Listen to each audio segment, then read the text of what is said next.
ஸ்ரீமதே ராமானுஜாய நம. ஸ்ரீமத் வரவரமுனையே நம. இன்னைக்கு மார்கழி மாதத்தில் 2வது நாள். இன்னைக்கான பாசுரத்தை பார்க்கலாம்.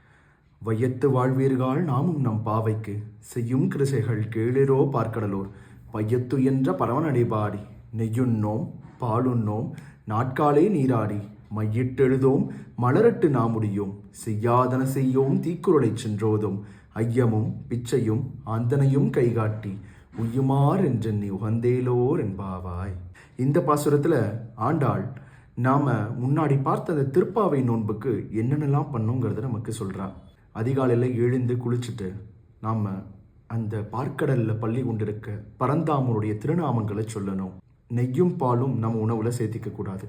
அதே போல் கண்ணுக்கு மையிட்டுக்கிறதும் கூடாது, தலைக்கு பூச்சூடுறதும் கூடாது. அதே போல் நமது பெரியவர்கள் எதையெல்லாம் செய்யக்கூடாதுன்னு சொல்லியிருக்காங்களோ அதை செய்யாமல் இருக்கணும். மிக முக்கியமாக மற்றவர்களை பற்றி குறை சொல்லாமல் இருக்கணும். இறுதியா முடிந்த அளவிற்கு தேவையானவர்களுக்கு தேவையானதை தானம் கொடுக்கணும். இப்படி நம்ம திருப்பாவை நோன்பப்ப என்னெல்லாம் பண்ணணும், என்னெல்லாம் பண்ணால் நம்ம உய்ய முடியுங்கிறத ஆண்டாள் நமக்கு இந்த பாசுரம் மூலமாக சொல்கிறா. ஆண்டாள் திருவடிகளே சரணம்.